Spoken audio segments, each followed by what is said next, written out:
Untuk merealisasikan program sekolah rakyat, pemerintah Kota Palembang merencanakan pembangunan sekolah rakyat berkapasitas 1.000 siswa dari jenjang SD hingga SMA.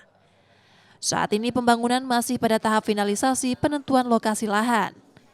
Penyediaan lahan menjadi tanggung jawab Pemkot Palembang, sementara pembangunan fisik gedung akan dilakukan Kementerian PUPR. Kita sedang mengusahakan sekolah rakyat ada di Palembang, tinggal asetnya saja. Asetnya kita perlu koordinasi dengan perhubungan, karena aset yang ada yang sudah standby itu adalah di Karyajaya. Tetapi kompensasinya dimintakan supaya fungsi terminal tetap ada.